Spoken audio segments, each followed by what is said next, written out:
Quem é mulher e mãe sabe o quão difícil é conciliar a maternidade com carreira, com vida pessoal, né, com projetos pessoais.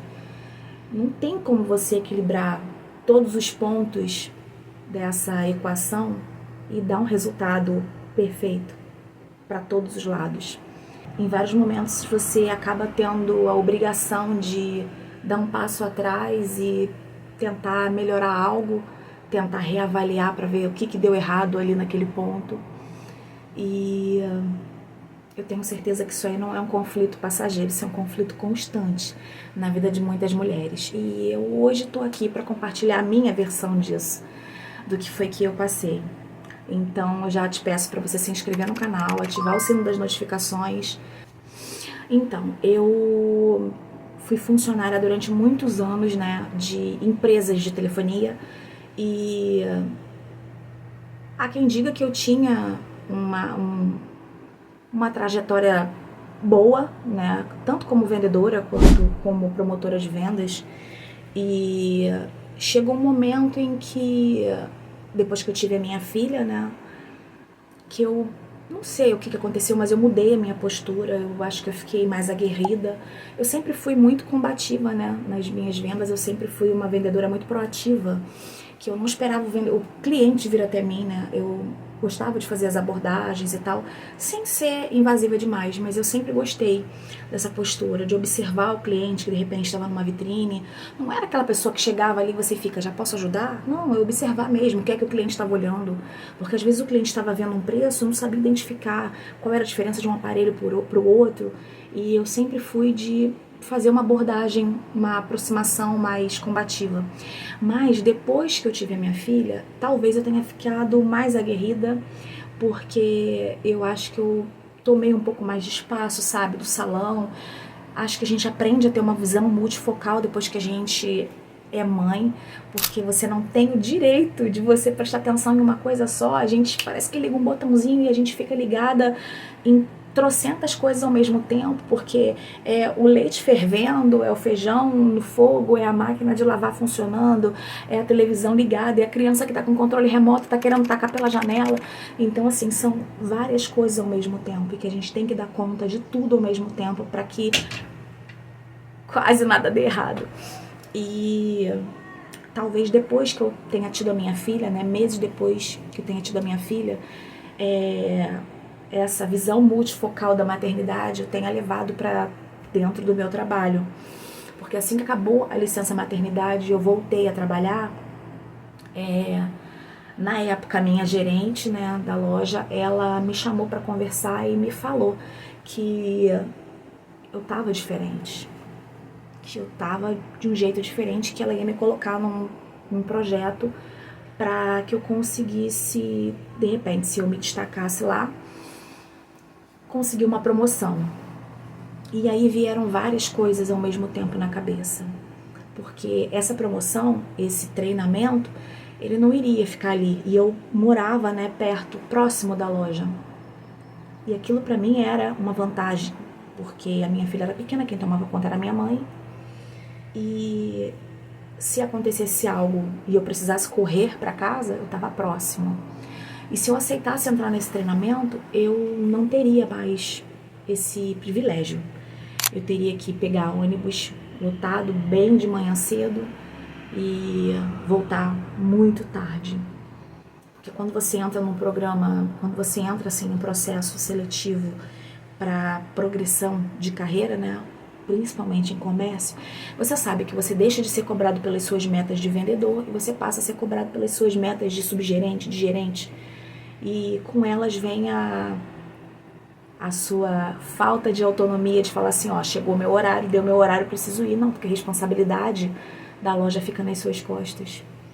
E eu teria que ir para um lugar bem distante, provavelmente trabalhar em shopping.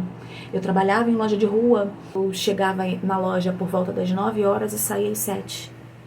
Ou chegava às 10 e saía às 7, alguma coisa, eu não me lembro. Em alguns momentos eu entrava às 8h30, saía às 6, mas eu sempre preferia acordar, levantar um pouco mais tarde, né?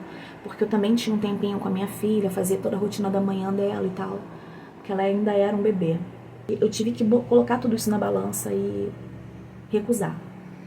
Simplesmente abrir mão e falar assim, olha, eu não quero. Pra mim não dá. Porque a loja, a empresa, pode me substituir. Eu sei que tem outras pessoas qualificadas para estarem nesse processo. Mas para minha filha, eu não sou substituível. Para minha filha só tem uma mãe. E eu quero continuar por perto. Então nessa loja ainda continuei por mais uns 4 anos e meio, alguma coisa assim. Fiquei um tempo em casa, fiquei uns 2 anos em casa, fazendo trabalhos paralelos, né? Como freelancer, porque eu já trabalhava como maquiadora e como penteadista. Só que as coisas não estavam fluindo financeiramente, eu precisei voltar a trabalhar em comércio. De novo também, telefonia.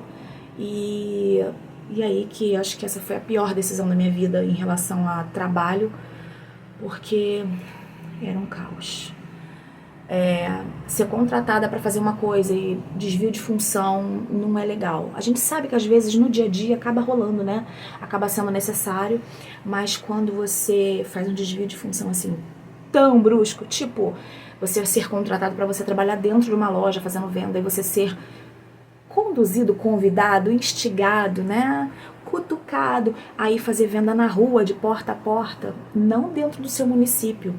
Muitas vezes pegar um carro e ir para um outro local bem distante, tipo, eu sou de São Gonçalo, imagina você pegar um carro e ir para Petrópolis, Teresópolis, Rio Bonito, e às vezes com alguém dirigindo sem carteira, porque assim, eu não sabia que a pessoa não tinha carteira, né, porque a pessoa dirigia. E a empresa não tinha esse cuidado, sabe, de verificar. Então, muitas coisas erradas aconteciam, eu me estressei e tal. E olhei e falei assim, cara, não dá. Pra mim não tem como continuar nisso, porque eu tô praticamente pagando pra trabalhar. Em casa eu gasto menos, porque eu vou fazendo as minhas coisas por conta própria e eu gasto menos. E aí, desde então, eu resolvi só seguir esse caminho mesmo de trabalhar por conta própria. E foi a melhor decisão que eu tive na vida. Aqui tá escuro, porque minha filha tá tirando um cochilo. Hoje a minha menina tem 13 anos. Tá dormindo, tá cochilando aqui. E cada momento que eu passei com ela valeu muito a pena. Valeu a pena porque eu não perdi nada. A gente passa muito perrengue por falta de grana, passa muito perrengue por falta de grana. Porque nem tudo que a gente deseja, né, a gente consegue comprar. Às vezes a gente vai comprando o necessário. Assim como você aí. A gente vai lutando, né, todos os dias. É um leão nosso de cada dia que a gente tem que matar, que a gente tem que buscar. Mas eu não me arrependo. E todas as vezes que eu olho pra ela, eu sei que eu fui o melhor que eu pude. Eu sei que eu sou o melhor que eu posso ser pra ela. E eu sou presente. E eu espero que um dia, quando ela chegar lá na frente, ela saiba que, se for preciso ela tomar a mesma decisão que eu tomei, que ela tome sem peso, sem dó. Hoje eu tô aqui aos 45 anos. Eu já tinha tentado fazer vídeos em outros momentos, mas nunca colocando a minha cara assim na frente do vídeo, sabe? Sempre já tive um canal de jogos com ela que, por conta de coisas da vida, né, circunstâncias da vida, eu precisei parar. Ah, foi má vontade? Não. Cortaram a minha internet, gente, em plena pandemia. E não é cortaram por falta de pagamento, a empresa parou de prestar o serviço aqui por conta do lugar ser bem, como é que eu vou dizer, bem habitado, sabe? Aquelas pessoinhas, né? Então, ó, vocês não podem trabalhar aí mais não. Agora é só nós, mais ou menos por aí. E aí que eu fiquei sem internet durante 2 meses e o hype do jogo passou e, enfim, coisas aconteceram. Mas eu tô aqui hoje, recomeçando, né? Já tem alguns vídeos aí no canal, convido vocês a assistirem cada um deles. Ou, de repente, olhar aí a capa, olhar o tema e ver, cara, eu vou dar uma olhada nesse aqui. Tem alguns vídeos que são meio porcaria, eu sei que são, mas é um começo. Às vezes a gente não sabe muito bem o que vai fazer, sobre o que vai falar. E eu acho que o melhor que a gente pode fazer é a gente ser a gente mesmo. Não tentar colocar um filtro, tentar colocar uma máscara e tentar criar um personagem. A gente é a gente mesmo, né? Tem dias que a gente tá... Hoje eu não tava muito afim de fazer nada. Hoje eu não tava muito afim de gravar. Mas eu tô aqui, tô tentando. E eu olhei pra ela aqui cochilando e eu lembrei de tudo isso. Lembrei que às vezes a gente faz algumas escolhas na vida da gente pelos filhos. E eu não quero que os filhos, né, que ela no caso, se olhe se cobrando com peso do tipo, ah, minha mãe não conseguiu por minha causa. Não, eu fiz com prazer, foi uma escolha minha, eu fiz por prazer e faria tudo de novo. E não faço para que um dia ela retribua, não, mas que ela tenha certeza de que ela é muito amada, que ela é muito querida, que ela é a minha princesa, que ela é a minha flor. E eu acho também que ela precisava de um vídeo só pra ela. É isso, acho que hoje eu tô meio sentimental. Tô lembrando de algumas coisas, tô tentando fazer um outro roteiro aqui sobre um outro tema. E é isso. Não sei se hoje vai ter alguém que se identifique com esse vídeo. Talvez sim, talvez não. Mas um conselho que eu posso dar pra vocês é priorizem eles, priorizem os filhos. Porque o mundo não tá priorizando eles. Nós somos substituíveis em quase todos os setores.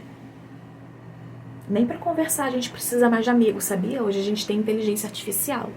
Tentem só bater um papo com o chat GPT. Conversa direitinho com você sem te julgar, tá? Mas para os filhos a gente é insubstituível, sim. Os nossos filhos são insubstituíveis. Tchau, gente.